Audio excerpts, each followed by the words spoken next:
Rodney Cadre est chercheur pour l'autorité des parcs séchellois. Ce scientifique spécialisé dans les écosystèmes marins a 9 zones protégées sous son autorité. Ce matin, il a accepté de nous amener pour un tour de reconnaissance autour de Mahé, l'île principale des Seychelles. Le scientifique veut y observer l'état des coraux dans le parc de la baie Ternay. Ok, ici nous avons des coraux acropoa qui se sont remis du dernier blanchiment. Mais il y a aussi des signes d'un nouveau blanchiment et déjà des coraux morts.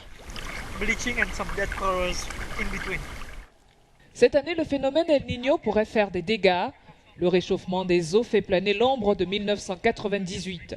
Cette année-là, le pays avait perdu plus de 90% de ses coraux. Il plonge pour nous montrer un spécimen en mauvais état. Il le remonte sur le bateau. Voici un spécimen de corail acropoa. Cette partie, on peut la considérer comme morte. Vous pouvez voir que des algues poussent dessus. Cette partie est blanchie, mais celle-ci est encore en vie et a une chance de se régénérer.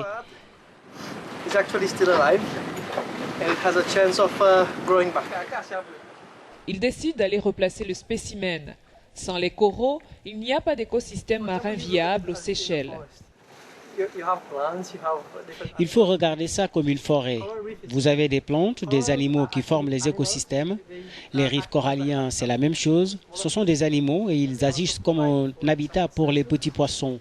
Et ils fournissent de la nourriture dans une certaine mesure. Donc je pense qu'avoir plus de zones protégées permettrait d'augmenter la résistance de l'océan et nous permettrait d'avoir une utilisation durable pour les générations futures. Car tout le débat est là aux Seychelles aujourd'hui. Quelle place accorder aux zones protégées sans fragiliser le tourisme et la pêche, qui sont les deux mamelles de l'économie du pays? Fin 2015, un plan de sauvegarde des zones marines a été finalisé par le gouvernement séchellois.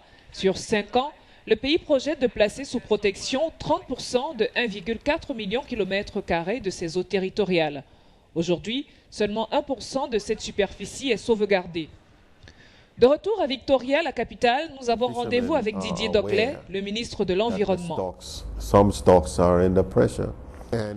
Les pêcheurs sont conscients que certains stocks sont sous pression et on doit décider si on veut continuer à pêcher moins de poissons avec de plus en plus de bateaux ou bien est-ce qu'on permet à certains stocks de se régénérer grâce aux zones protégées. Des thoniers français et espagnols sillonnent les eaux territoriales séchelloises et la renégociation des accords de pêche ne se fera pas facilement. Quant aux pêcheurs semi-industriels et traditionnels, ils craignent pour leur survie. Philippe est un armateur local. Ce matin, le Lion, l'un de ses bateaux, est rentré de 15 jours en mer.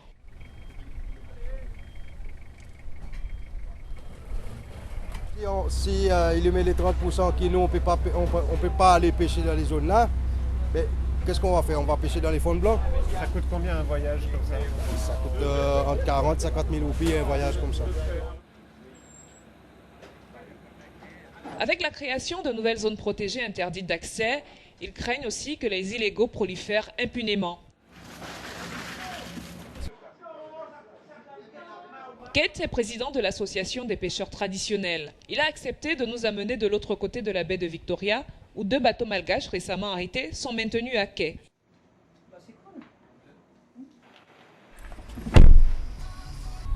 Les vies sont très risquées, la façon dont qu'ils pêchent. C'est dommage. Mais tu vas voir là. Ouais. Kate assure qu'une vingtaine de bateaux illégaux par an sont arrêtés, sans compter ceux qui passent à travers les mailles des filets. Ces bateaux-là, tu vois.